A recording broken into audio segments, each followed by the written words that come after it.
call the meeting to order. Please rise and join me in the Pledge of Allegiance. I pledge allegiance to the flag of the United States of America and to the republic for which it stands, one nation, under God, indivisible, with liberty and justice for all. All right. Madam Clerk, would you please call the roll? Supervisor Moore. Here. Councilwoman McNamara. Present. Councilman Isili. Here. Councilman Pell. Present. Councilman Martell. Here. Thank you. All right, let's start with the agenda review for Tuesday's board meeting. There's going to be 4 public hearings. The first to consider establishing a park district known as the East Quogue Park District in the hamlet of East Quogue, which is a continuation. The second public hearing is to consider the acquisition of an historic preservation conservation easement on property located at 149 South Country Road in the hamlet of Remsenburg, Spionk, and to amend the Community Preservation Project Plan and the CPF Management and Stewardship Plan to include said property. The third public hearing is to consider the acquisition of an historic preservation and conservation easement on property located at 11 Walnut Avenue in the hamlet of East Quogue, and to amend the Community Preservation Project Plan and the CPF Management and Stewardship Plan to include said property. And the fourth public hearing is to accept a deed of residential fee from Blair K. Gaza for a property to be maintained as open space located at West Hampton, Suffolk County Tax Map Number as indicated, pursuant to Southampton Town Code Section 244-4, obtaining a development right certificate, and Section 247, General Municipal Law of the State of New York. All right, let's move forward with the resolutions. Town Board Resolution 2025-970, co-sponsored with Council Members Martell and McNamara. Authorize the use of CHF funds for the development of 12 affordable housing units at the Preserve at South Country, Quogue. Town Board Resolution ID 50691, accept Eagle Scout donation from John Cornahans. Town Board Resolution 50603. Authorize purchase of a MRO maintenance repair operating facility grounds from the Worth USA using the Interlocus Purchase System TIPS contract. Town Board Resolution ID number 50579 to authorize purchases of removal of toxic and hazardous waste materials from 192 Branch Interior Services using the Suffolk County contract.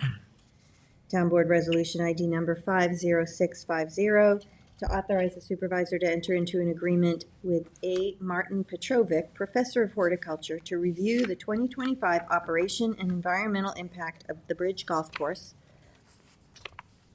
Town Board Resolution ID number 50651 to authorize the supervisor to enter into an agreement with WSP USA, formerly Leggett, Brashears, and Graham, Inc., in connection with the 2025 groundwater monitoring and sampling services for the Bridge Golf Course. Town Board. Oh, yes, formerly, not formally. Thanks, Janice. Okay. Town Board Resolution ID number 50682 to authorize the supervisor to sign a 2025 agreement with the National Coalition Building Institute to provide employee, survey, and staff training. Town Board Resolution ID number 50619 to authorize the supervisor to sign a contract amendment with Historical Concepts for additional design and visioning services for the comprehensive implementation of the Riverside Overlay District zoning.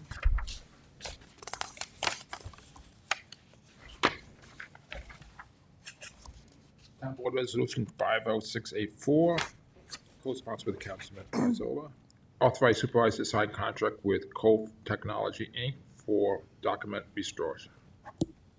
Town Board Resolution ID number 50688, co-sponsored by Councilwoman McNamara, to authorize the supervisor to sign the documentation necessary to accept the New York State fiscal year 2022 Critical Infrastructure Grant Program for the Town of Southampton Police Department.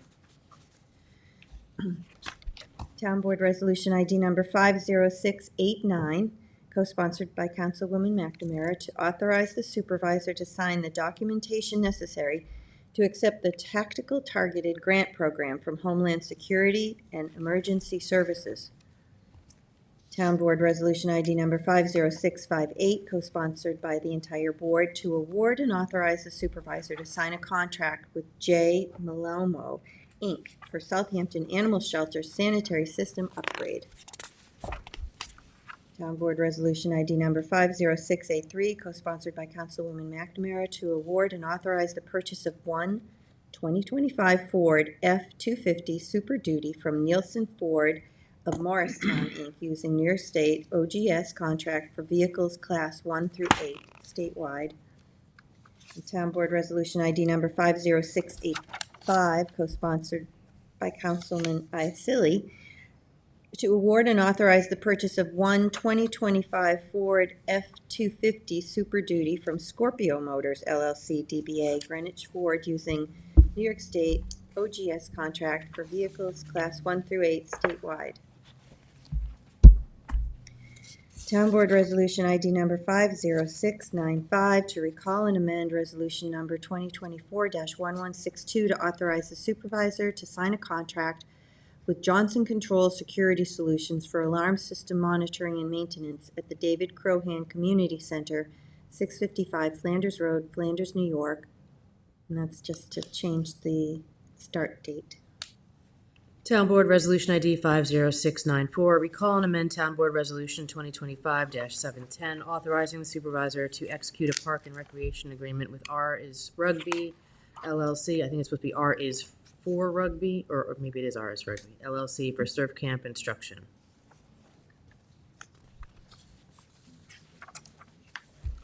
Town Board Resolution ID 50690 is a resolution to adopt the Town of Southampton Large Whale Emergency Response Plan. This was done in conjunction with AMCs. This has been ongoing for a few years now.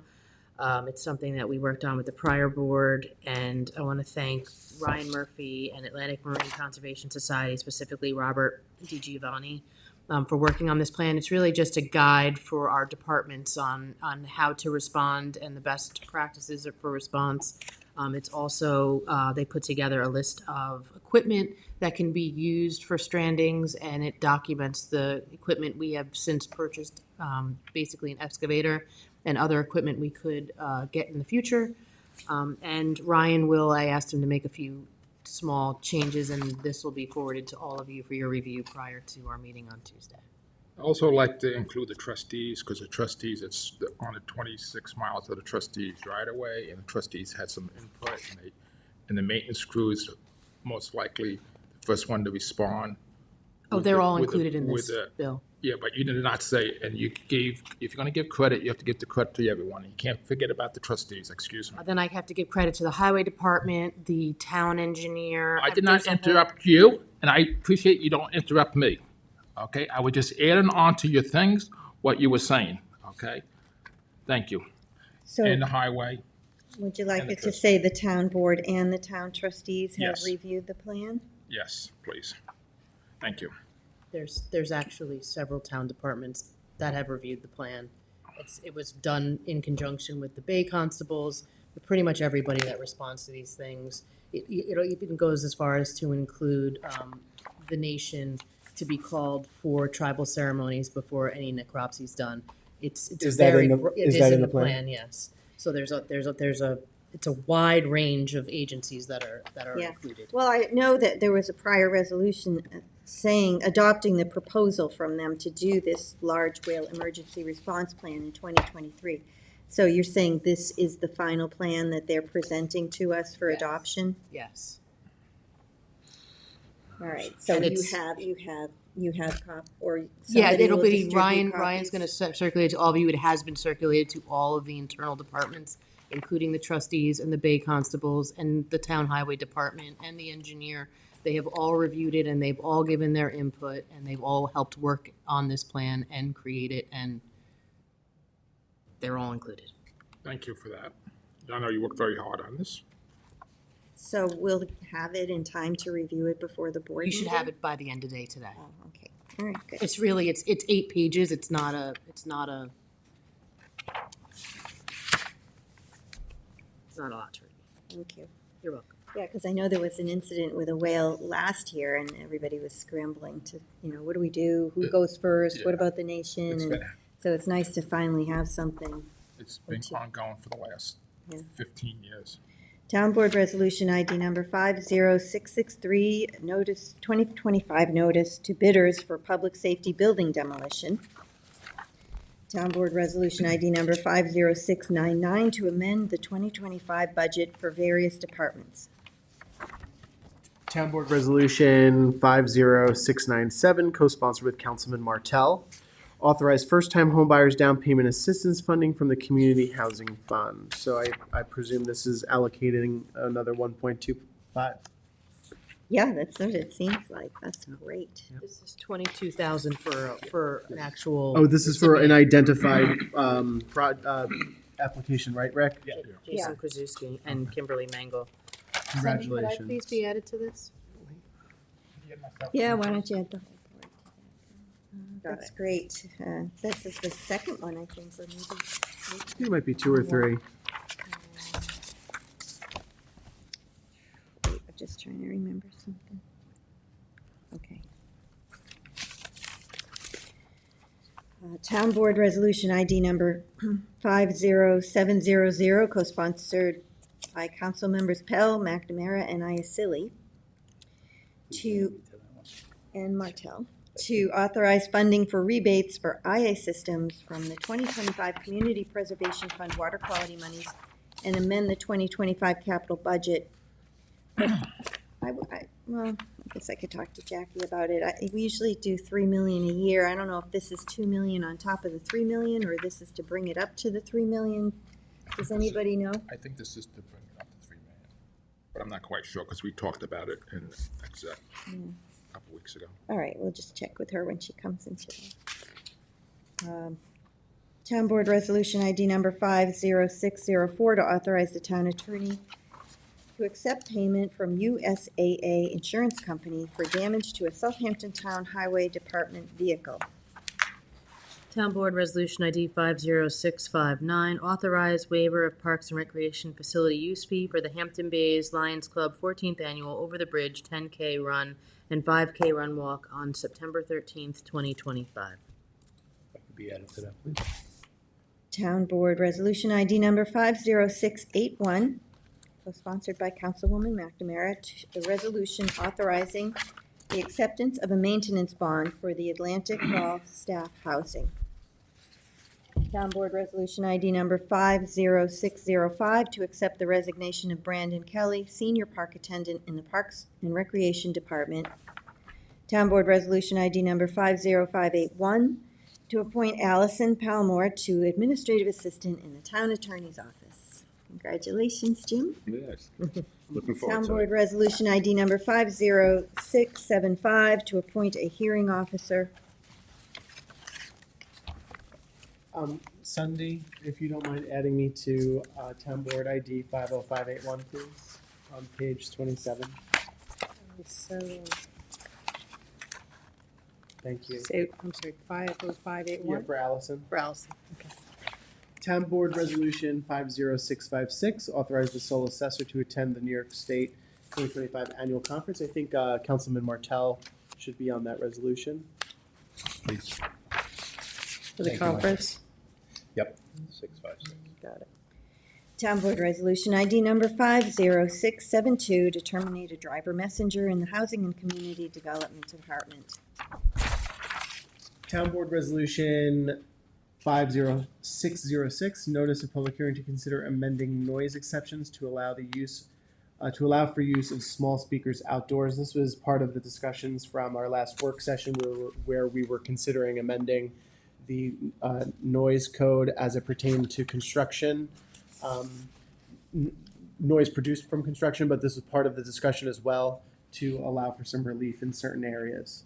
I know this had been an ongoing discussion. But this is just limited to the small speakers outside? Yeah. But correct. we're, What were you gonna say? no, just if we're gonna, continue to work on the section, do we want to do it piecemeal? Because Right. every It's a time good we question. send it up, we have to pay to have the code But revised. I think that we had talked about not doing it in the noise code and doing it in the building code. So what's the status on that? Because I know that you were going to ask some questions with building, and I don't know if that. I think that Sean Cambridge had sent us some ideas, Okay. and that has to get, Okay. you know, So we should talked flesh about. that out. But you think it's not gonna be we wouldn't have to update the noise code again? No, because it was going to go into the building, it was going to go into the building The code. permitting process, right? Yeah. Thank you. I'd like to revisit that, Maria. I think it's a good point. I think, if we could try to make sure that that's on schedule for an additional work session at our next work session to discuss the issue of the noise. If we're going that route, I'd like to make sure that we have that on schedule as soon as Might not be possible. ready for our next. Not our next work session? It's gonna take a little longer than that, so it might be a couple weeks. Yeah, but we'll do it, for sure. Okay, Town Board Resolution ID number 50704, notice of public hearing to consider the acquisition of 3841 Lake Avenue in the hamlet of Northampton, New York, and to amend the CPF priority plan and the CPF management and stewardship plan to include the property. And that public hearing will be on for September 9th, and that is the abandoned gas station up by Wildwood, so that'll be nice That'll be to very good move for the forward with neighborhood. that, yeah. Yes, been waiting for that one.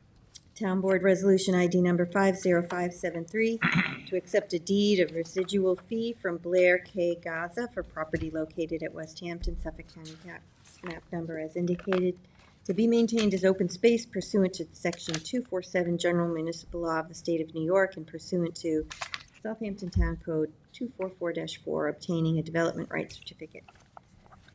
Town Board Resolution 50692, co-sponsored with Councilman Martell, authorize the use of CHF funds for the acquisition of 3 lots located at 47 Flanders Road, Riverside, for affordable housing apartment units. Kara, I don't know if she spoke with everybody, but she called me yesterday. called me And yesterday she said as well, we have to table this one because there's some, just some things that have to get worked out. Are we withdrawing it or are we tabling? Just table. Okay. There's something about the demolition. So you're tabling Yes. Table it, but can you add me to it too? to the next meeting? You want to the next meeting, Michael? Hmm? How long do you want In to this table? resolution. No, we're gonna keep it on. We're just tabling it at the meeting. We can keep But it on the table agenda. For the following meeting, or was there a particular date? I'm to sorry, table it we're to? talking Did about she the- indicate Yeah, the how much? following meeting, I think, 2 weeks. Do we want to, Sorry. Maria, The three do we lots. want to, instead of tabling it, do we want to We'll just be withdraw it tabling and at put the it on that agenda? Who am I would rather just table it. Can That's she what, make some changes? I would rather just table it because Kara did request that we table it. All right. And when she makes changes, we can always We could always do that if there are withdraw substantive it. changes. Town Board Resolution ID number 50652, road review application for 3 Spring Lanes LLC, Suffolk County tax map number as indicated, situated at Sag Harbor, is accepted. And then there's one walk-on, Add-on. add-on. It is Town Board Resolution ID 50707, co-sponsored with Supervisor Moore. It's to establish the park district known as the East Quogue Park District. We are putting this on the agenda. There is still another public hearing, but there was no negative feedback at the first public hearing. If there is, if it goes forward at this public hearing and there is no, negative feedback once again, then we can adopt it. I know they're anxious to get that done. Yeah, seems like full support, so. All right, good. Well, then we're a few minutes early, but the next topic is to hear from Janice Shear, our Town Planning and Development Administrator, about the thoughts that she had on the housing code amendment. Yeah.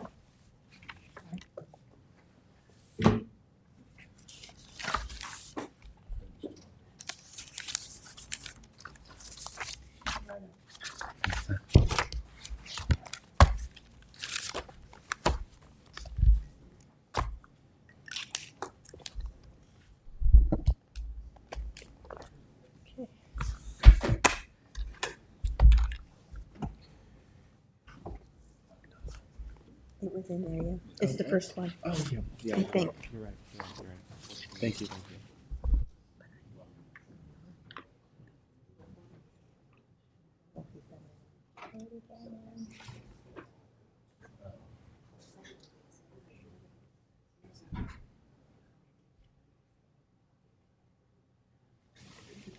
Dean pointed out to me that it says they need the funding committee.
Kevin, can you come in here and help us turn on the screens? We have a PowerPoint. Hey, Curtis. Hey Curtis, hey Kara. How are you guys doing today?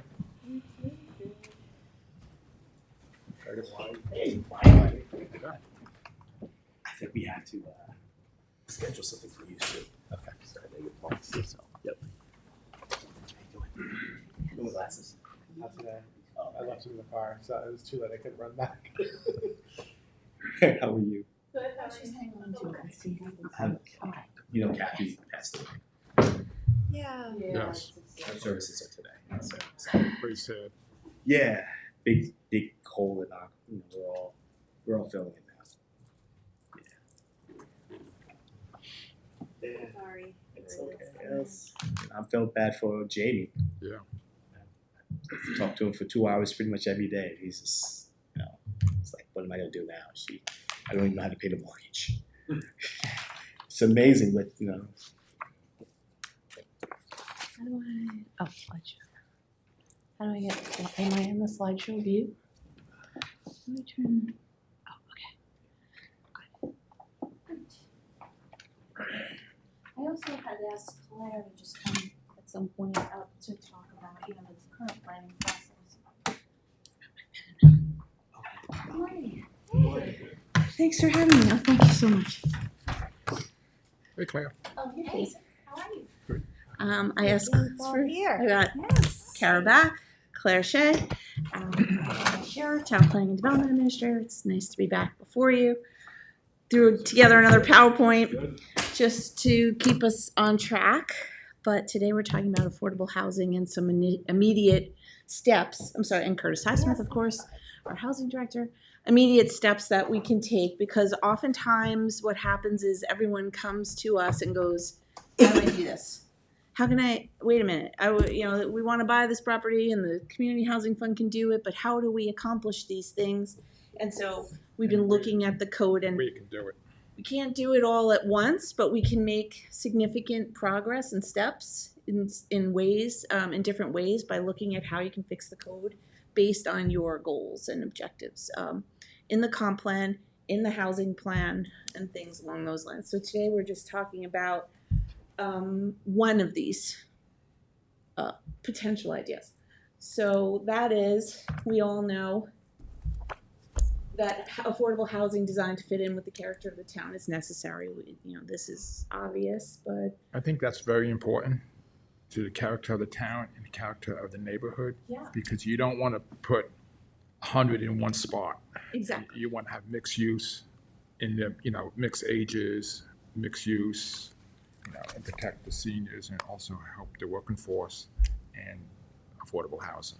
Exactly. And so this just reiterates these objectives that have been expressed, which is we want to help our seniors stay here on a fixed income.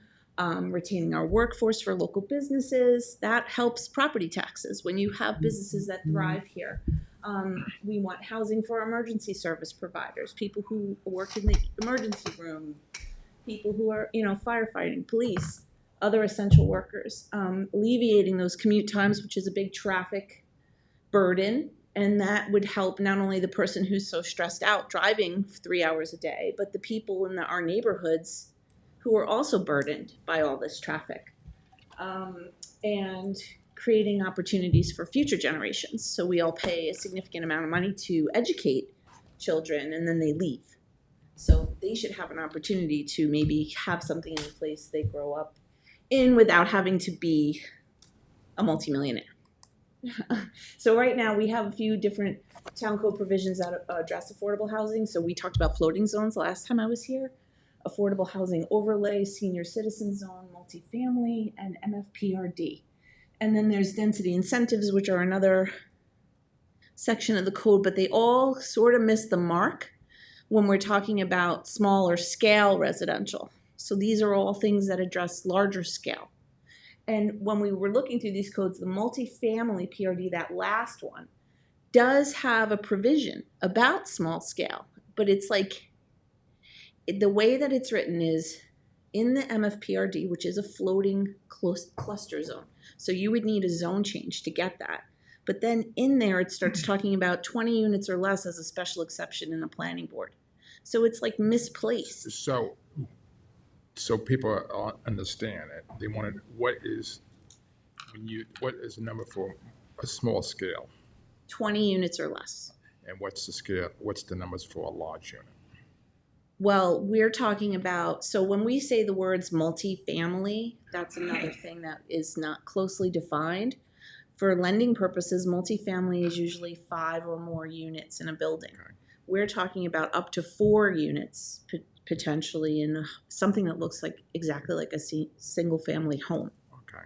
So the housing plan that was recently adopted and then the addendum and the funding that you've approved, that has different recommendations. And so recommendation 3A, 3B, and 5B are the ones that we're looking at today. And they say encourage middle market housing, which, I'm always waving around my book, Missing Middle Housing. 3B, review site plan and dimensional regulations in light of these preferred housing types, because our code and what you want do not match. And 5B, introduce single family or house scale development that is affordable by design. And so then it says here, new house scale construction can provide an affordable option through the development of 2, 3, or 4 plexes that are designed to look like single family homes. So that means we would start to look at this like if you're doing 20 units or less, you would design it potentially either as like a cottage setup or just a single family home so it looks like a regular neighborhood. And then if you're doing 5 units or more in larger buildings, you get into more of the overlay districts and the zoning amendments, right? And those would result in presumably more than 20 units on a given site. It's kind of like what he's doing in Hampton Bays with the senior, Yes, Yes. right, which looks very nice and exactly. yeah, and it's very good for the neighborhood. So this is, we've said, this is what we want, but we don't have a code that really provides that path to get there in an easy way. Now, I'm not saying, oh my God, everybody should have 20 units everywhere, right? That would not be what we're talking about. We are very specific about, so we would take that little section out of where it already lives in an overlay zone when it doesn't make sense and make it its own special exceptions section and standards. And then I do have these for you. I'll just take a look at because it's hard to see on there if you don't mind handing those around. This is an overview of our hamlet centers.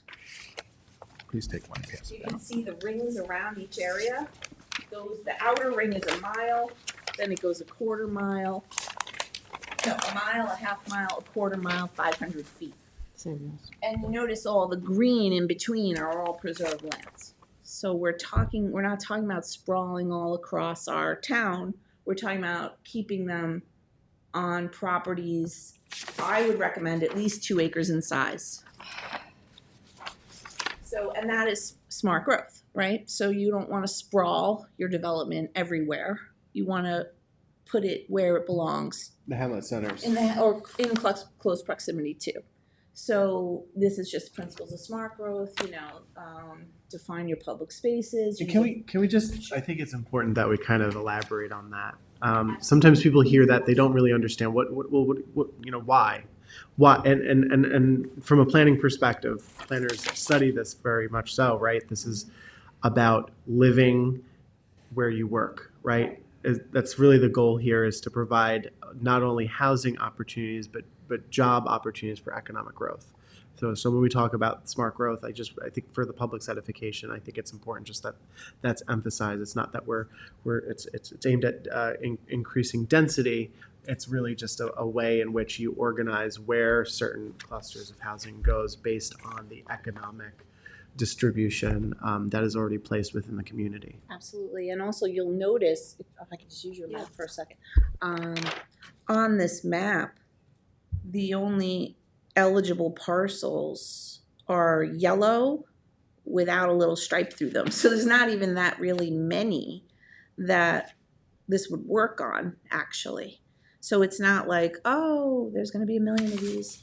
I don't know what you mean, yellow without a stripe through Well, it. this is Like very this, microscopic, here. but the yellow Yellow indicates here. parcels 2 to 5 acres in size, and the hatched areas are developed. So you'd have to find a yellow parcel, a parcel greater, 2 acres or greater in order to even sort of do this. What are these little black ones? Is that for downtowns? Yeah, those are commercial districts. No, we're not talking about that either.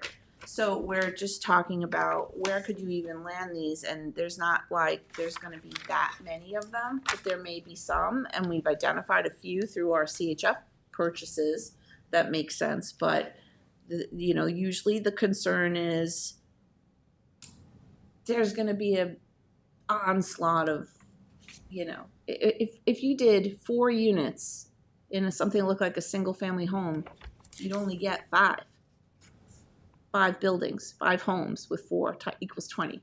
So we're not talking about big multifamily projects here. We're talking about the potential for 5 what would look like single family homes with 4 units within them. Now, right? if we were to establish that, how would that work out with like down the line in the future with respect to like the ZBA? Because I think about certain communities, for instance, in Noyak, right, where working class, many of which are bungalows, yet you have people making renovations to their homes, and now it's really kind of building beyond the character of the community.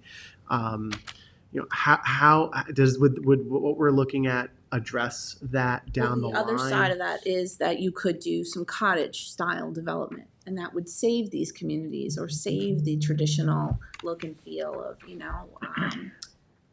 often people talk about places like in Noyak or, in certain areas in East Hampton, like a fisherman's cottage and those kinds of areas that are part of the sort of character of certain areas, and the character is great because it is small and cute. Mm-hmm. And so this would allow, if you didn't do let's say you could do 2, 3, or 4 units in a structure, up to 4, or you could do like a cottage style development, which I'll get to. I just like something like this, or something like this, or that, these cute, smaller layouts. Yeah, but if you're talking about 2 acres, how many could you You fit? can only get up to 20. You're in this 20 houses? No, 20 5. cottages. 20 cottages on on 2 5 acres? houses. Yeah, that's not a lot. 20 cottages on 2 acres. Probably like 1-bedroom cottage. So here's also something I wanted to hand out. This is more on the AHOD side or on the larger side, but this is our, what happened with Sandy Hollow and how we did this proof of concept. And that was 28 in a more multifamily. So that's not exactly what I'm talking about here, but the idea was that it's possible and it worked and everybody thinks it looks good, I think. And so we're talking about another idea along these same lines, but even more single family oriented. So what about some of these properties on here that I'm noticing, like some of them are in the APOD, some of them are in the ag reserves, like not the ag reserves, the ag overlay district. That would not be eligible. Nothing in the APOD or the ag overlay district would be eligible? No, well, APOD is a clearing restriction. Yeah. Ag districts are at farmland, so no. But the still- idea is to preserve farmland, not do anything there. But so that's what I'm saying. There's not like an But overwhelming amount of areas that are eligible. So I guess my question is, if you have a 3-acre parcel that's 5-acre zoning, you would be still eligible for this? If it was in a mile of a hamlet center. Even if it's in the APOD? Because I mean, you're gonna have to clear, you're still gonna have to stay within the clearing limits too? The zoning would be the 5-acre zoning would be an impermissible. This would be CR60 or less for Okay. suggested. Yeah. And that lines up with being close to your hamlet centers. Right. The 5-acre zoning is beyond the acre usually. Right. Yeah. The 5-acre mile. zoning is within the farmland areas or up Yeah. on the marine. Okay. So, this is all a matter of scale, right? Like, so people get afraid, like, oh my God, it's 10 units per acre, or, but when you're dealing with a site that's 2 acres and you're condensing the units into something that looks like a single family home and maybe there's only 5 of them there. I mean, if you don't want big complexes and you also have issues with the accessory apartments with the development rights, lack of thereof for certain. So like, how are you going to, we're trying to bring creative ideas to how to accomplish these things in fairly short order. But when there's the cottages, exactly how many square foot is the cottage? A cottage is Would be like 1,000 square feet, Would be 1 bedroom? Or One or less. two. So can you compare that? So if I have a 2-acre piece of property and I build one home on it, what's the biggest square footage I could put on that property? 15,000. So if they were 1,000 square foot units, it would be 15 units on that property. So we're trying Go to. over 15,000, it's just a special exception at that point. But 15. as of right, it's 15. Yeah. But you could build a 20,000 square foot And home. the 15,000 would have probably roughly 8 bedrooms, 6 That's usually bedrooms, on a 5-acre piece. It's Yeah. a big house like that. and 10 bathrooms. I mean, this is kind of what we were talking about when we were originally talking about the CHF plan, and that was that, like the Sandy Hollow is a perfect example of that front piece. That's smaller than some single-family homes in this town. So if you can keep them to look like that, but you could put 4 or 5 apartments in them, you're still not changing the character of the community because those houses are being built every day. Right. So when we're only talking about limiting them to 4 per Mhm. structure. Which is fair. Or do the cottage model. So it's one or the other. As a special exception, the planning board would ensure that it looked and felt like a neighborhood. And I don't think it would have any impact at 20 I units. think that would scare a lot of people. If you say 20 units, and it could be 2-bedroom units, I think that it should be scaled down some.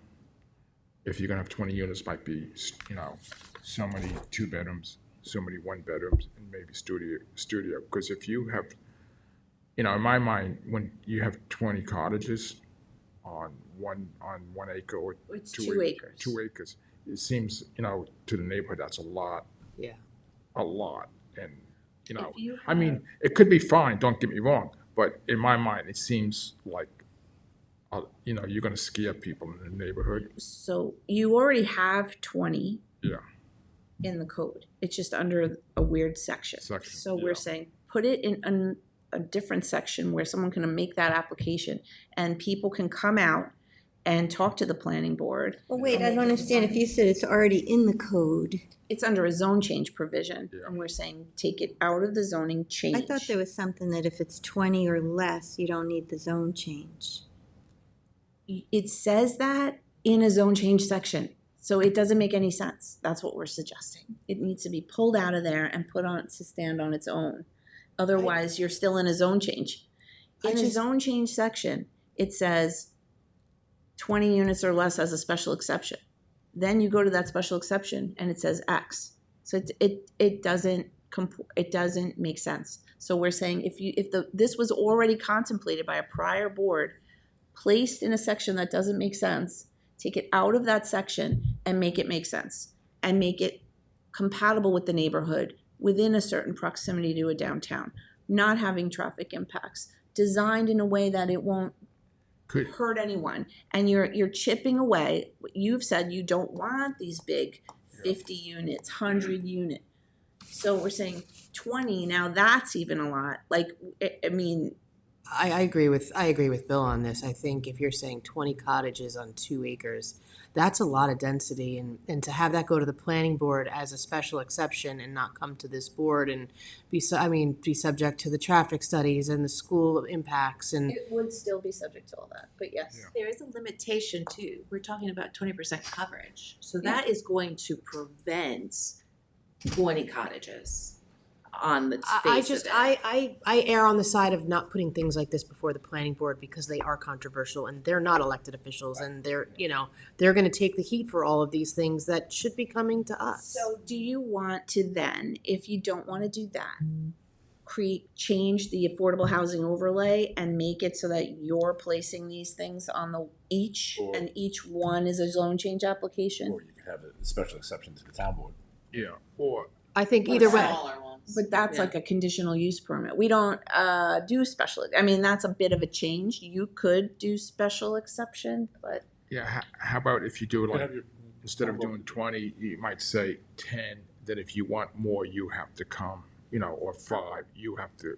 so you have to understand there's also there's no and Curtis can speak to this and Kara, there's an economy of scale here. Like no one's gonna do just 10 maybe without your subsidy. And then you're saying you have to do a zone change on top of that.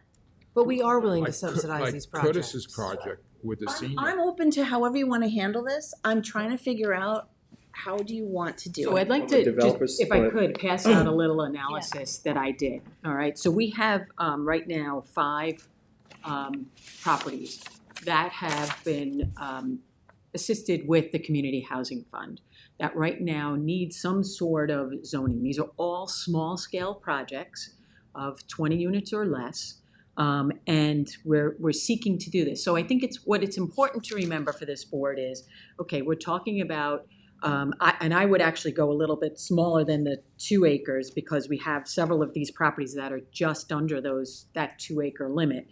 So if you're looking at, just under 2 acres, 10 units per acre, must be located within 1 mile of a hamlet center, must be affordable in perpetuity, and can never have more than 20 units on that lot, you're looking at all of the properties that we've worked with the Community Housing Fund on. So I'd like to just kind of pass this out to the board if I. I'm fine with streamlining the process. I just think it should stay before this board. That's fine. So- So I'm trying to get direction from But you. as part of, especially when the community housing fund is involved, as part of the administrative process to get approved for funding, cannot be in the beginning of the administrative process for approving the zoning. Because it seems like we're coming to the board twice. We're coming to the board Right. for the And funding, then you're going to go to the and then I planning come board. back before the board. And then the planning board. It's going to go to the planning board either way. But here's the caveat to Oh, that, naturally, Curtis. You come to us and we say, this sounds like a great plan. We want to do this project and we are going to fund it. And then we're sending it to the planning board and the planning board's going to say, we don't like this project. We want you to meet X, Y, and Z, which changes your funding options, which could derail the whole plan. At least you're coming before the board that we're basically putting our money where our mouth is and saying, yes, we're gonna not only are we gonna see this forward, we are going to help you fund it. One-stop shop. But if you develop the standards for the planning board, then they have a chance to look at those standards and bring a project to fund that will meet those standards. Start with the planning board versus the town board for the funding? No. I'm just saying, if you have special exception standards, and you could do it as a zone change. But I'm saying or you could do it as this board does a conditional use permit or something. If along we those could do a lines. special exception with this board, I would be fine with that, but I think that these things have to stay with this board. When we're increasing density like this, I think it has to stay with this board. I don't think it's something that we should pass off to the planning board and So then maybe make what them we deal with do it. instead of this special exception thing is we go to the affordable housing overlay district, and each and every time you want to fund a project, you land that affordable housing overlay Fine on with it. that. Yeah, that's what So kind of then something we what could I'm do that, and then each and every time you're saying, well, okay, you want funding, you wanna do this project, you have a public hearing to for affordable housing overlay. Yeah. And then you would land it, With the funding. fund it, and then they go to the planning board for site plan. Could I just say, I'd like to just impart some thoughts here on the last time you came to us, Janice. You spoke to us about the function of overlays, and we looked at some specific areas in which certain plans we are saying we would prefer they come to the board before they go. Now we're talking about this coming before the board, before planning. I just want to caution, we're this board is now taking on a much more, and maybe that's fine, I don't know, and maybe that's what this board wants to do, but it's now taking on more of a planning-oriented role, and I think that's fine if that's what we want to do, but I just want to make it clear that we're now taking on a much more planning board facilitating the planning board's role in sort of deciphering what goes where and the scope of those projects. And That's already. When you go to fund a project, you have a public hearing, and I'm suggesting now that coupled with that public hearing is this affordable housing overlay district, so that People can weigh on it all at one all time. at once. So it's a combined public hearing, funding and affordable housing overlay happen, let's say in the positive. It could be negative and you don't want to do it, but it could be in the positive. The time you fund it, you are also landing that district. So they don't have to come back and do a Keep on coming whole back. zone change again. Because to Kara's That's point, there's crazy. 3 of these 5 wouldn't make it to the special exception phase anyway because they're under 2 acres. True. So then what are your parameters for the AHOD would be then what we would turn to and say, what is it that? You have to have good specific let's go back to conditions. that slide. Let me move to that slide. Here. So here's our zones, and there's density incentives, and density incentives are sort of, only 338 comes to you. 330-9 is carriage houses, subdivisions, and those are also not really conducive to affordability, by the way. You have to have like 10 acres to get, and a lot of that. But the first one on this floating zone list is the Affordable Housing Overlay District, which I told you last time we talked about floating zones. They're only, they don't have anything to it that anybody would avail themselves to it. So we can then come back with that. If that's your directive, we can take a look at that, fix that, and do it in the way that, we're just trying to find an easier path so that these things actually happen. These are Lots of money toward them, but they can't come to fruition because And there's do you no think, path forward. and you're of the opinion that putting it before this board is going to make these things happen faster? I am not, but I think you have that ability. You are in charge. I would say that's not the case. When things come before us, whether it's a public hearing, they get tossed around in a whole host of different arguments, whether it's for, against, and other different perspectives that totally, in my opinion, derail. If there's a vision, if there's an agenda, that could more easily, in my view, be tossed out and slow down a project more than anything. So even the 5 projects that we I just think we're looking at potentially usurping responsibilities of the planning board that the planning board is responsible for. I would still do the site plan. What you're saying is this qualifies not only for funding, but for the density that they're proposing, and we're going to land that district, and we're going to set up The the funding, zoning I that each one understand. requires at the time you do it. Why would we fund the project if it's not We're not gonna possible land it. to build it? I mean, are we saying that these 4 or 5 projects that we funded and we purchased the property can't actually accommodate the housing that was proposed? Not without variances from their original codes, because those original codes or zone changes. Those original codes are just for one single family dwelling, and So- you're proposing extra. So real world scenario, something we just dealt with, the Easterner, right? Yes. So Yes. Curtis went to the community, pitched it to the community, they gave their support, came to this board for funding, we funded it. Now that public hearing could have been both to give the funding and also to land this zone. Yes. And it would be done, and then it would go to the planning board for site plan. That's what we would like But to what have has happen. happened, what has in fact happened with it? There So what was the question? What exactly, what's the process now for you? What did happen? We Well, approved the funding You and then. approved the funding to keep it It's like affordable senior. pre-existing non-conforming. You said that we would do 600 square foot units, 10 units, keeping one of the original cottages there, but it would require a zoning change. And we said you would support the zoning change. Right, so now you have to change the zone because that's not. Which we could have just landed Which this we would zone. have landed at the AHOT. point of- So where's the change of zone application? It's coming. Yeah, well, of these. we're waiting to see if We there's a wanted to try to figure streamlined out a process. pathway that makes sense. Let's streamline it, make it make sense. This is like now they're gonna be engaged in a zone change, which is another So that's year cost, long. that's expense, that's time. All of this is carrying some form of debt. For something that we know has community That- support already. Exactly. Again, even the 5 projects we have listed here, none of them are anywhere close to double density. So we're really talking about marginal and very small projects. This shouldn't come before you because it really is not a public nuisance or an issue or any backlash from the community. We're not funding it without community support. Correct. And so the community support and the funding comes with this affordable housing overlay. Maybe that's, this section of the code is not used.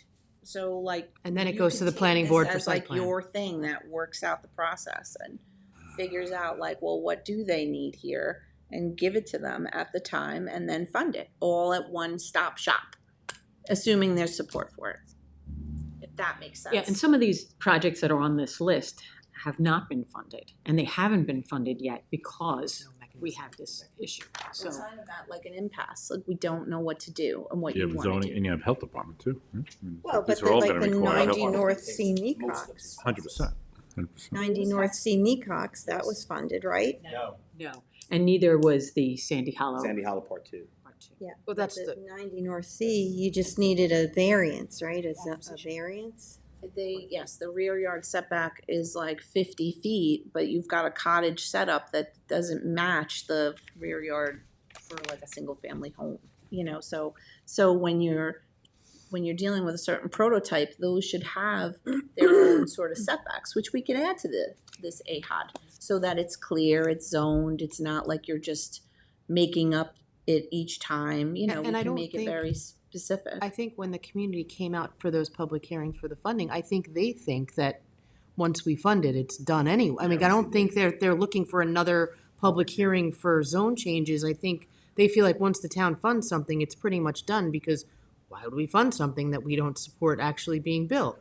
Let's be true, let's be also very transparent. People hear zoning change and they immediately come to a reaction and feeling with regards to the process. No one likes to hear a zoning change. And so when we're equating even the process of funding to giving the overlay or even the directive for us to build these, I think the community feels more supportive rather than, oh, now you're going to do a zoning change. It's going to be a bait and switch. Instead of being 9 units, it's going to be 12 or 15 or 20.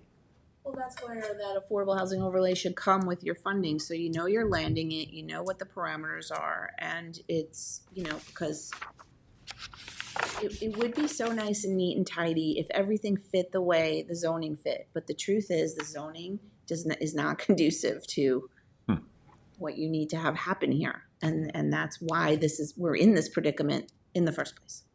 So I mean, if we don't do something about it, then we're just keep spinning our wheels. We're not getting anywhere. I think it's an important point that we are talking about small projects. All of these projects will be 20 units or less. All right, so, and it's fortunate that now we have the CHF funds so that these projects can happen, because without those CHF funds, you could never do small projects like this. Because remember, the management fees are the same, whether you're doing 10 units or whether you're doing, 50 units. You still have all the expenses and things that go along with a project. So we're very fortunate that we have the funds at this point in time to be able to do these. And I think that, when you're doing smaller, smaller projects, some of the concerns that go along with some of these bigger projects are not there. You're not going to have a lot of kids all at once going into the school district. You're not going to have, issues Influx in the with, neighborhood. with police, and fire and things like that. All of those things are different when we're talking about small projects. And if you look at all of the projects that are being done with CHF now, we're talking about small number of unit projects. And we need to come to some way. I mean, these things can't be done on, the acreage that is required. We can't make them affordable. And so we have to do something about the zoning to make the lots smaller so that we can have affordable units for the community. We're talking about the sustainability of our community here. If we're losing our young people and we're losing the people that help sustain our community, teachers, hospital workers, fire, EMS, we're not going to continue with a sustainable community. And so we need to do something about that. Well, I don't, I'm concerned that when these were pitched to us and we provided the funding, and then you come back and say, but we can't really build it there. Hey, this is a great project and this is what it'll look like, and will you give us the funding? And we say yes, and we provide the funding, and then it's like, well, we didn't mention that you can only have a 10-foot setback, and now we need a variance. I mean, I just feel like we didn't. Well, at least for my know project, so that. I'm only going to speak for mine. I've always explained to you what the process would be to get the zoning. It was asked during the request for funding that a zoning change was going to be necessary. What those zoning changes were going to be, whether it's pre-existing non-conforming to non-conforming use, whether using the hotel special exception. We've always been very transparent that no affordable housing units in Southampton can be created without some type of variance or some type of exception. That's just flat out what is the current process. So not that we can't and there's no pathway to do it now, because there is. We can go and do a zoning change. We can go and try to get the pre-existing non-conforming to non-conforming But what if the zoning board were to say, we don't want to cut the setback from 50 feet down to 10 or whatever it is you need? Then you can't do it. Then you reduce the number of units. But So the problem one is of the that things you you're in took out of charge Then of we the zoning. funded, for 13 units, and we thought that's what was going to be, but it can't be that. Remember, we didn't fund that project yet. Yeah. So there are a couple on this list that haven't been funded. Because Sandy of this Hollow, zoning. right, because of this zoning issue. Sandy Hollow and the one you're speaking about right now has not been funded. Watermill, we thought that there was a pathway without going through the zoning process, but I think that the Department of Land Management feels more comfortable going through this process. Really, the only one on here is the Easterner Motel, which, I think Curtis at the time, we did discuss with the board that we would have to go through this process. So we're just talking about a pathway to get these projects done Quicker. now quickly. But that Yeah. request to consider the zone change could have come in at the same time as the request for funding for the Easterner. I'm just not sure where it was. Yeah. We said we were going to give you the funding, but then we haven't gotten the request for the zone change. But, we of course would do that because we talked about it. That's what we wanted to go there, senior But, sorry. housing. You were under a time crunch to close on that Yeah, property. I was under for multiple projects we're talking about. So the Eastern, we're under a time crunch to fund to get the property because there were other offers on the table.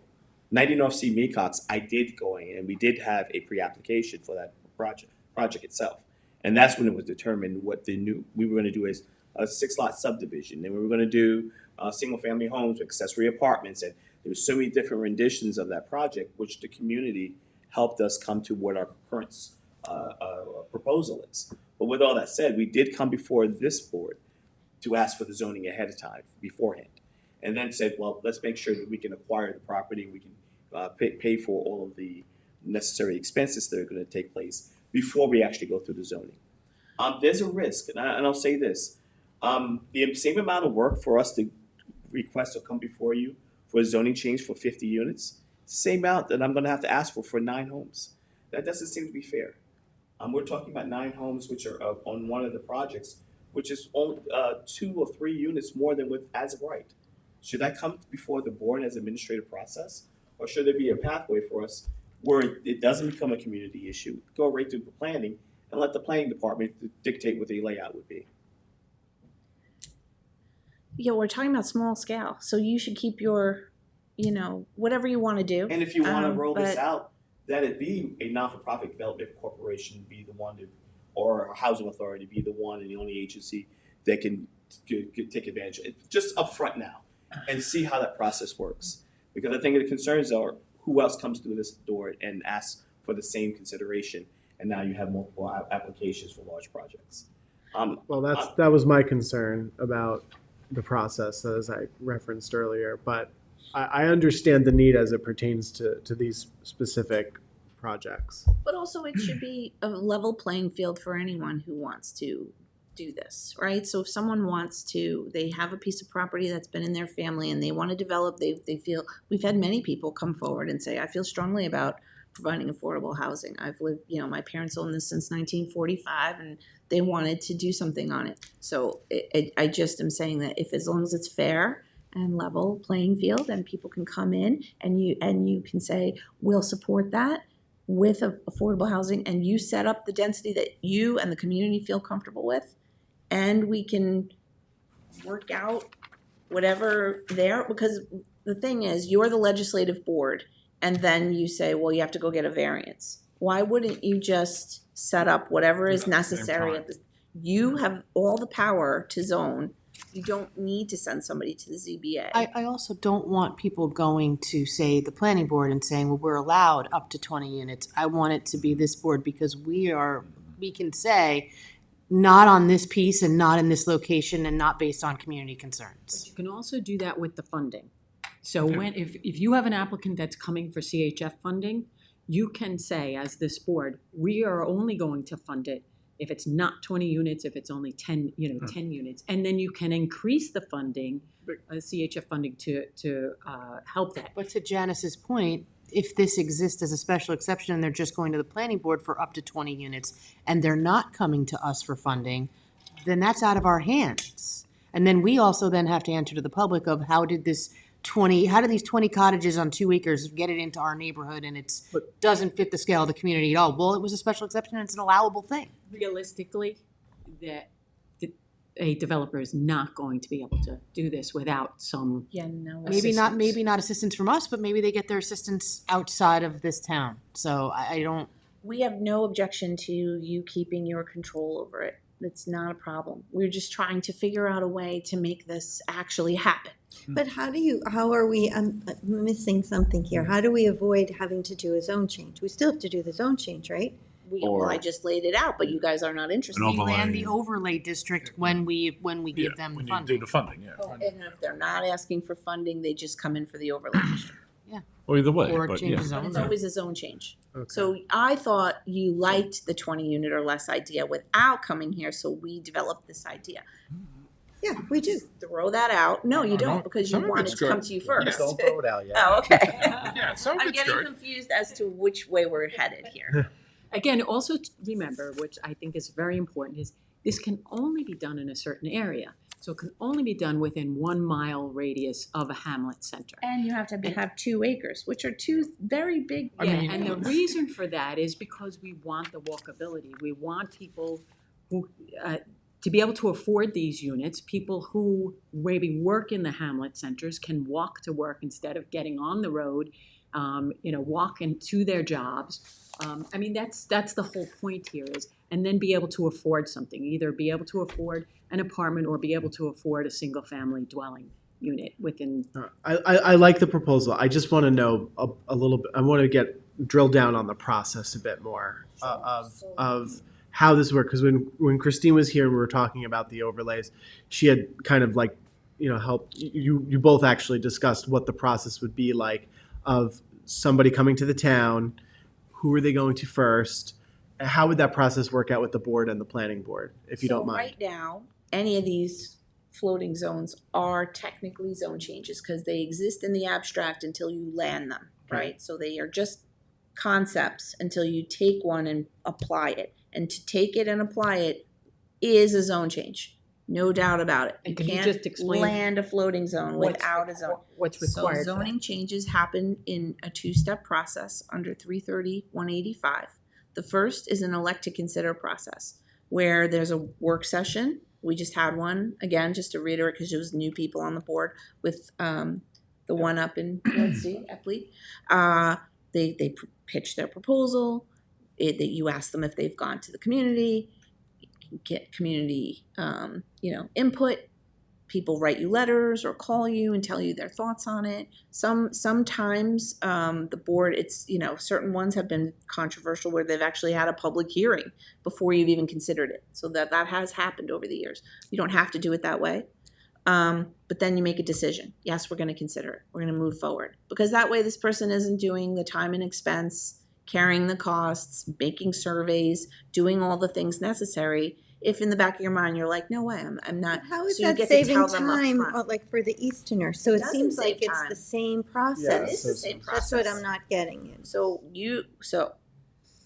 So just to keep in mind, the difference, she's talking about two different things here, all right? So if you're going to do the affordable housing overlay, this is the process. Next, Janice, would you explain for them the process for what we're sitting here talking about, Yes. which would be just to change the code? So just listen to Janice lay out the two different processes for you, and then you're going to see the difference in the time and the work that has to go into it. Oh, I thought what you were saying was what you were proposing, and I didn't. No, that just seems listen to to be Janice the direction between we're the- going in, which is why Just me. Okay. Just No, me. I'm just saying if you do this, and I'm not saying it's wrong, or I'm not saying we could figure out maybe a way to shorten this, We just have make to it a little fine-tune it. easier.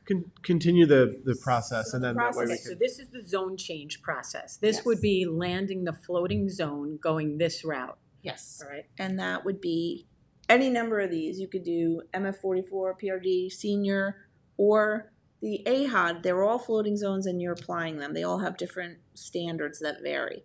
And I'm suggesting that in this AHOD is the one that we could develop more specific standards so that if you meet it, maybe it goes quicker than all these other ones, right? But it is still a zone change. You could exempt it out and say AHOD is reserved for when we're funding a project through CHF, and here's the process. But right now it follows the same process as any other. So that's what I'm suggesting. So it's a two-step, elect to consider, then you say, let's say yes, you want to consider it, then we get a formal application, and then we go on from there. We initiate SECRA, we With the do planning all- board.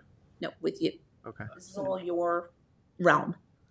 After it all happens and they get a zone change, they go to the planning board and start all over again. So this is a very lengthy process. So after the elect to consider, which would require first a work session before you, and you, say you elect to consider it, the next step is to set a public hearing, right? For the. No, then they just elect to consider. Then once we get a We get an formal and application. complete Application, right. application, then we schedule. Then you public hearing. schedule But a you have to go public through your hearing. secret process. But, right, they have to go through the secret process first. So this is all under if you choose to go through the AHOD scenario, right? After that, when we would do a joint public hearing, as we were talking about. Yes, we could streamline this With maybe and the do a joint the hearing. change of zone to the AHOD plus Fun. the funding with CHF funds. Okay, you would hear the public hearing. If you're all in agreement, at that time you would adopt the authorization for the funding and for the zone change at the same time. Yeah. So in your best estimate, what is your time frame for that to happen? 6 months to a year. It sounds like what the process is now. It is. It is. Well, then what is the new process you're Okay, so proposing? now, That's what now I let's go don't through hear that. That's I'm okay. sorry, So now Janice, let's I go through just- that. So No, that, because And you're I asking to go process- through what is our existing process. So No, that's I what think we're he's trying to asking, say. what are you proposing hold that on. would shorten that? Hold on, and so that change it? process would take about a year, okay? Now let's go through the process that we're proposing, which is changing one section of the code. Janice, we're talking about section 33162? Is that? Yeah. Okay. Well, So- that adding was. it. Yep, okay, so we're proposing changing that code section for small, affordable housing development. That's what we're talking about here. So it would be properties of, I would say, at least 1.5 acres, you're saying 2, but we could come to that. 10 units per acre, must be located within 1 mile of a hamlet center, must be affordable in perpetuity, and no development could be more than 20 units. Regardless of the size of the property, 5 acres, 20 units under this section, because we're only considering 20 units. So, But that section, I'm sorry to interrupt, is under the planning board. So we also said here today, which we only have two ways, zone change or planning board. But your suggestion was maybe we pull it away from the planning board and bring it to you, not as a zone change, but as a conditional use. Yes, but let's just go through Okay. that scenario with them. So we would go, in order to change this section of the code, we would have a public hearing, because it's a code change, right? So public would be able to come in and voice, their objections or their, if they're, for this code change, all right? So at that time, we would then maybe, make some changes, amendments to it at that time. But if you adopt the code based upon what we're proposing here, now that code exists. And when an application comes in for funding, you're gonna hear it under that CHF, for CHF. And if you say, okay, this is, a 1.5 acre parcel or a 2 acre That's the parcel, criteria. I don't like the fact that you're gonna put 20 units on a 2 acre parcel. I want less. You can then say, as this board, because this is before you, can say, we're not going to give you that CHF funding unless you reduce the number of units to 10. You're gonna have that ability. Once you guys agree to the funding, the next step is, under this provision, they go straight to planning. So that eliminates that year time that we're talking about if this board wants to consider it under the AHOD. And what can planning do? They can't change the number of units that we've already They're only decided getting, upon. that's right, because we would have the funding subject to 10 units. But what if their funding isn't from us? Right. Now, that's different. Then that's different. That's where we're back to that. Then So they we're can go kind for of going back. 20. Yeah, but I'm saying to you What if it's that mixed? any project with this small number of units is going to require outside funding. Now, let me just tell you that Suffolk County funding is probably not gonna ever apply out here, because we know Suffolk County, the maximum sales price, they just raised it, right, to $425. So, that, it's just not gonna happen, So no developer is ever going to be able to get Suffolk County funding to do the projects this small in size. And I'll also say as one who's just submitted several applications to the state and the county, they're not funding unless you have zoning. I think you're better You're not off with that funding anything. AHOD idea, but Me too. streamline it. I think so. Why, but that's what I mean. Why can't we do the AHOD as a tool for this board in conjunction with It's CHF? just gonna take a long time. No. Well, if we do it and we grant it with the finance. Funding, yeah. Can, you can make your own path. It doesn't have to follow the path of all these other ones because you're funding it. Put But it that it's- way. it's still I'm gonna saying you're take a not, year. you're gonna land it, but maybe you don't have a two-step elect to consider because But who are you everything takes a considering? year. You're considering, this is a town Yeah, project. but you still have to follow the same authorization for that, Cindy. So you're still gonna have to have a work session. You're still gonna have to have the application. You still have to have the person go through SECRA ahead of time. We would want to do that for all the funding too, I would think. I think. Why would we want to fund a project unless it's been through SECRA and we know it's a good project and the community's behind it? But it's gonna go through SECRA during the planning process. Yeah, I mean, it has to go through secret either way, so you're gonna have a certain amount of time. It's gonna be 6 to 9 months. Undertake or approve. So Regardless. you are funding and you are technically undertaking it if it is your agent who's doing it.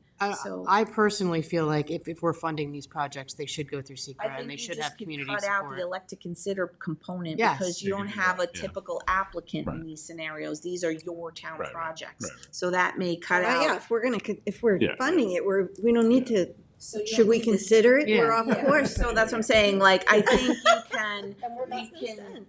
Yeah, it that- doesn't make sense. that'll help a That's little And bit. we're not wanting to fund these projects unless they've Right. held water with Yeah. the community, okay. so. That would help a little bit to cut We that. can go back to the drawing board. We can create a process that's quicker with your permission, that you have discretion for, but don't forget, anybody else, who's in these other zones are not 20 units or less. They're coming in for the regular, yeah, and then we can, Whatever they then wanna the ask for. planning can say, no, you can only have 15 or okay. 36. So we out of can 100. go back figure out, forget the special exception for now, and let's look at how to streamline and make so that you go funding, AHOD, done, go to planning, and they figure out the, and then you have parameters. What do they figure out? Just the layout? Yeah. The layout, the streetscape, the street Because on the trees, on the flip side of this, I architectural do think if you have an expedited process combined with funding, right? I would think that's gonna drive a lot more people to do these smaller scale projects versus going through the huge process of trying to get a big complex done. Okay, so we'll work on that. So thank you for helping us think this through. We never know, what you want to do exactly until we Me come neither. here. So, excuse the confusion, but No, like, I that's good think to it's a talk good it through. thing to It was a good understand discussion. that we want to create an expedited process combined with the funding, land it, know the parameters. So you're seeing a site plan and you're saying, makes sense, this is fine. So it's not, don't have to go to a zoning board. There's no Right. variances. Mhm. You're gonna be like, this is it. Right. And under the AHOD, you can do that. Just to be clear. You that don't makes have to sense. The follow whole- R40, whatever. You're gonna follow whatever you want in the AHOD that makes sense for that project. I agree with that, because I think in the whole realm of things, the whole affordable housing initiative, it's really our responsibility. We're the ones that have been putting it forward, we're the ones that have been trying like hell to get it done. So we should take the responsibility, we hear the feedback, we get the positive and negative. So we should have more control, I think, and this will give it to us. But can I just ask clarification from council? When we've considered zone changes, I thought it was advised that public opinion shouldn't be what directs our decision making. Well, I mean, it's always. Like you it's always consider the always from a input, right? planning or environmental Sure. or Well, right. societal impact standpoint. Right. You want to ask the Yeah, you always have community. community input, right? You always consider civic association input But- and how that is. Sometimes you learn from them, sometimes it's good, sometimes it's not so good, but yeah. point in way, actually, being the character of the community has to be factored in. No, I know. I think one of the other considerations is when you're at the AHOD stage, when you're considering the floating zone, to approve the floating zone, to make sure that you have some sort of plan for health department in place at the time, so the board knows it. So you don't want to go through this whole thing and then all of a sudden, well, No one's you don't presenting meet an density. application before you without first speaking with the health Yeah, department. to just make sure you have a health department plan, That's because usually the all first these, step. all these are gonna need health Don't go department. anywhere else but Right, first. yeah. You would think. Keep it really small, then this development rights comes into play. All right. we could And do it, you're yeah. kind of using up your development rights on like these small accessory apartments instead of using them where they belong in like a housing development that's like 10 units or Yeah. 20 units. or Yeah, I something would like to that. see provisions about getting health department approvals actually. And You'll get Plus, memos. you know Well, what it is. I want it in the- I You want want it to in have the a design. legislation. What are you going to do? Are you going to do a batch system? You're going to do a TDR? You're going to have an SVP? Whatever. Well, so you none of have- People have You're not- around it. Most likely. Right, right. So, okay, so we have good direction. I would just say it's social, economic, and environmental considerations. So the economic consideration is you have people like begging you to do something about affordable housing. So, and then the social, and we've proven like Sandy Hollow was such a circumstance where people were so angry, and now they say, how can you do more of They these? love it. Yeah. So, The neighbor who sued us is come selling his around, property. and I'm not Sound saying good I want to things. inundate anyone, but over Yeah. time you come to realize, and then they're prized and considered to be really great. That's So, why it's proper, that's why it's very important us to do it in a correct way, because if we do one lousy one, you want to remember is that one lousy one. Well, and in part, how you designed, you were instrumental in the design of the Sandy Hollow, and that's so lovely and fits right in with the community. so we know how to do it. We just need a pathway to be able to do it. So that's Good, I think we have good direction. Thank Yeah. you so much. Thank you. All right, Yeah. thank you. Thank you for It's bringing always this good in. to get everyone together and talk it out. absolutely. Thanks. Thank you. Thanks, Claire. Curtis for Thank you. coming in. Thank you. Thanks, Dennis.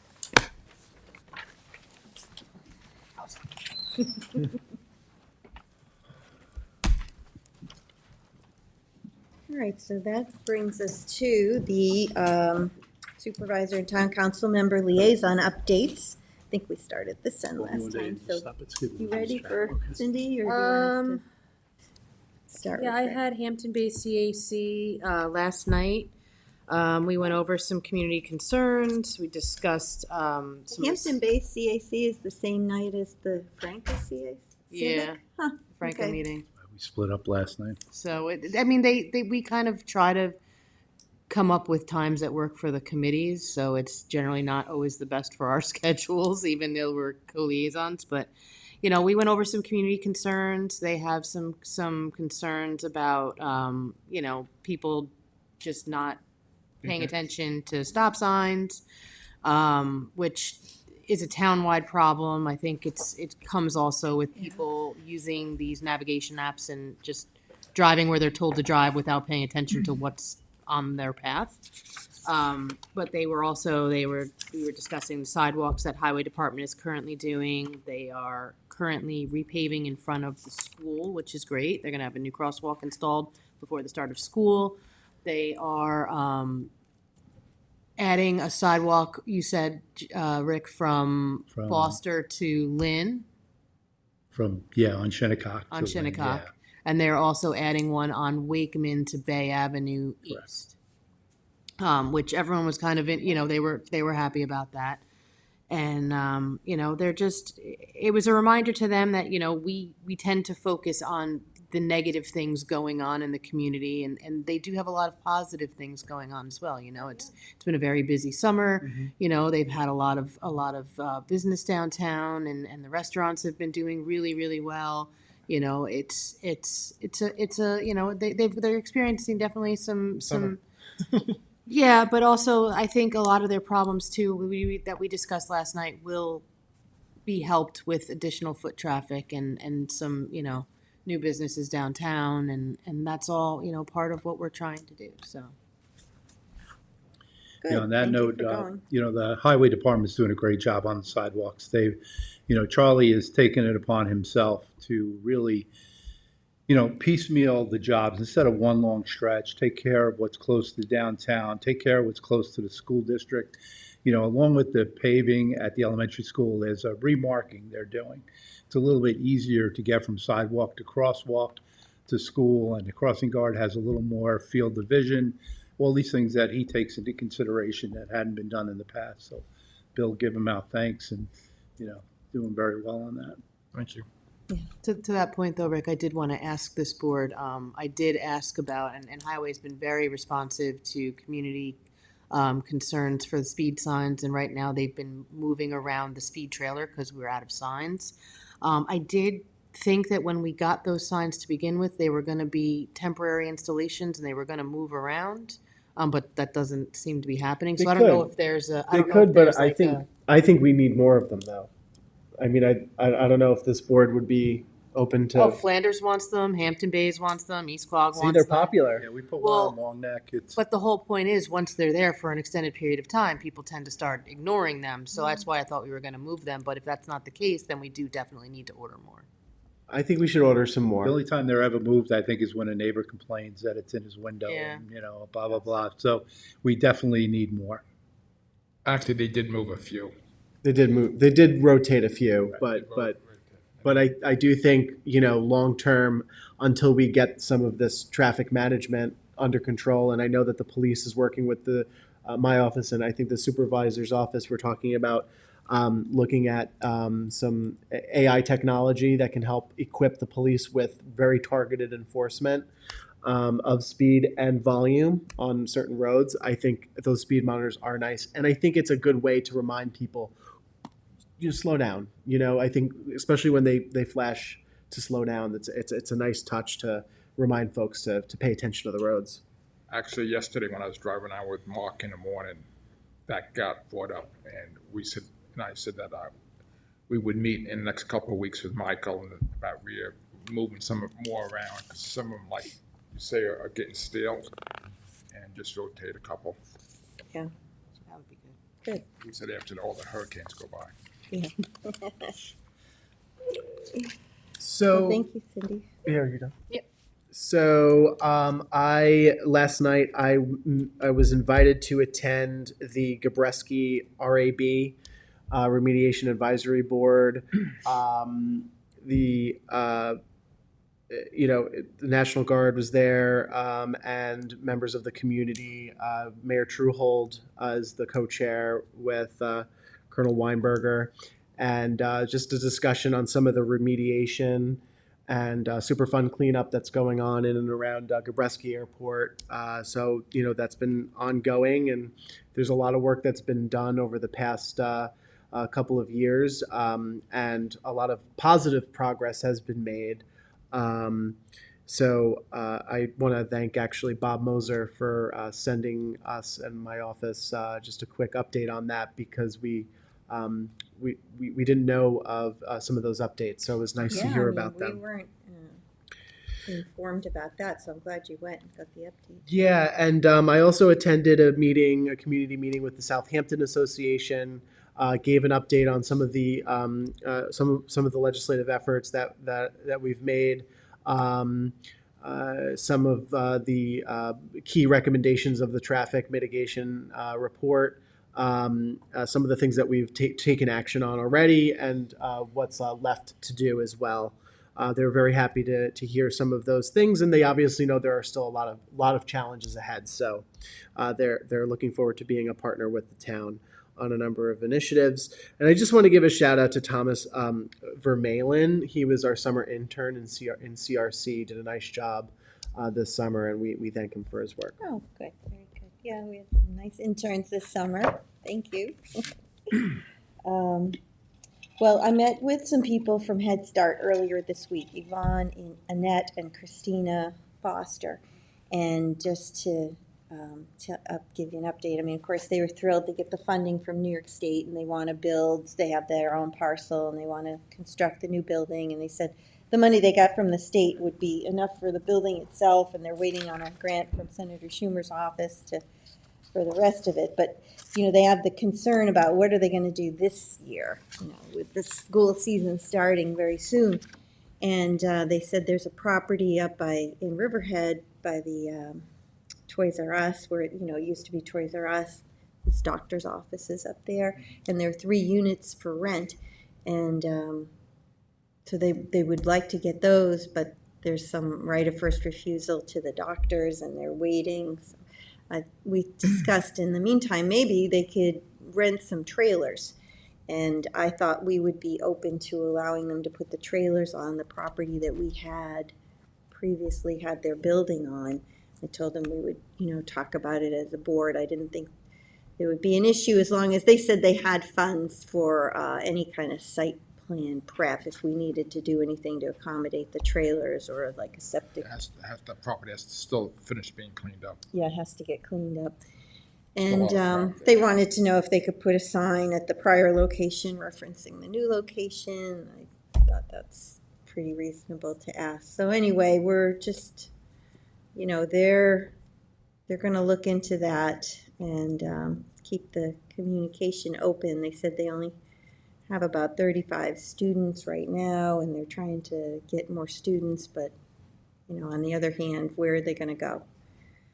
So I don't know if anybody else has had any conversations with them or thoughts about what to...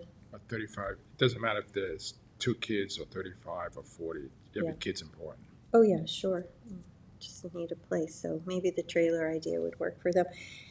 They said they thought that the West Hampton Elementary School was retiring a couple of trailers, but then they said that didn't come to fruition. So, anyway, if anybody else has any other thoughts on it, but we're fine with the sign, right? That's not a problem. And, okay, well, that's all. I'm working on the budget, too. Bill? Yesterday, had the first meeting with different departments, highway, parks, Bay Constables, the trustees, the fire marshal. He's going to be there at the next meeting. To Tatiana from upstairs and Jen, our grant writer, try to get a grant for a multiple use landing craft for rescue and maintenance of the town and in the villages, and also to get a couple of equipment for the highway, which other departments can use, so they don't have to rent when they need something, which is good. But I got there early, so Mark myself, Mark's the superintendent of highways, assistant superintendent of highway.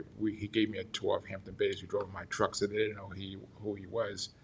And, you know, being a trustee and being town board for the last couple of years, you see all outside vendors when they fix something or they do something for the town. And some of them do really good job and some do really crappy jobs. And you could go, we should never use them again. But I must say, Long Island Mason, who's doing the sidewalks in Hampton Bays, they're very courtesy. They, you know, he says, I go, how come this one's not done? He says, oh, the lady's coming home from the hospital in the next couple of days, so they didn't want to block the driveway. They want to make it smooth. And he showed me, you know, eventually he's going to be, like Rick said, up to Ponquag. You know, the goal this year to go from Bay Avenue to Ponquag with the sidewalks, and you know, the future goal is to go all the way up to the village on Ponquag. Same thing on Wakeman, same thing in front of the Penny Pond Park, alias the Bel Air. And same thing on Springville. He showed me they were striping in front of the school. They showed me where he had them make it wider. So when the kids get dropped off, there's more room for the kids to get out. The car's completely off the road, which should have been done years ago, which no one thought of it. You know, I just want to, you know, give a big shout out to Long Island Mason again, and you know, and Mark and the whole highway department. And also a few weeks back, I had a call from a couple of people on Fresh Pond Road, Lane, and North Sea. And I called Mark up, and we actually went down and looked at it. And he met with the neighbors on Fresh Pond Lane, and they sucked all the crap out of the dry well there. And actually, then he brought McLean back a few days later and talked, about the county, because it's close to the county road, and they decided that it needs 2 more drains on that road to help it. And he said he did not have the funding. He could do it, but he would have to take the funding from someone else's. I said, did you already promise them? He said, yes. I said, you can't do that. I said, see how the money goes. If we need to find money, we'll find the money from Dorothy upstairs. It's going to be hard, but we can do it.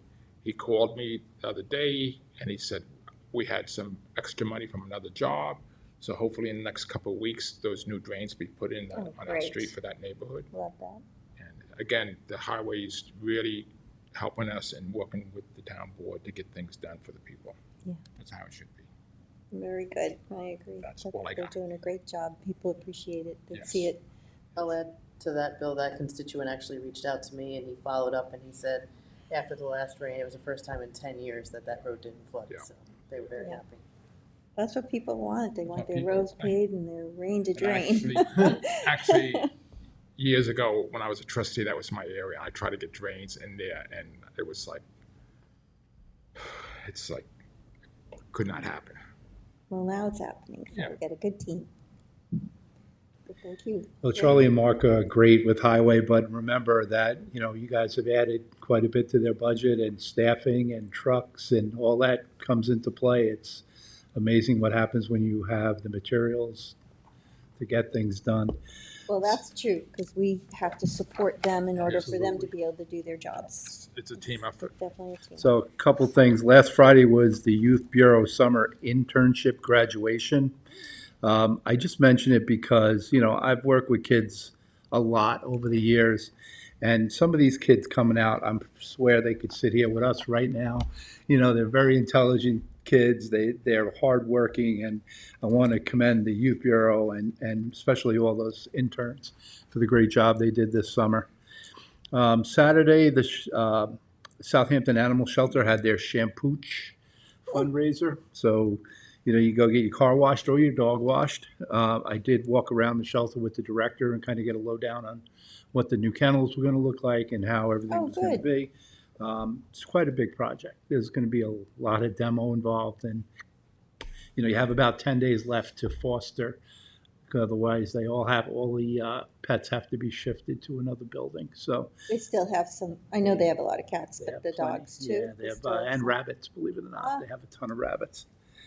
So last night at Franca, we had Rachel Friedman, who is the Water Quality Outreach Specialist for the Peconic Estuary Partnership.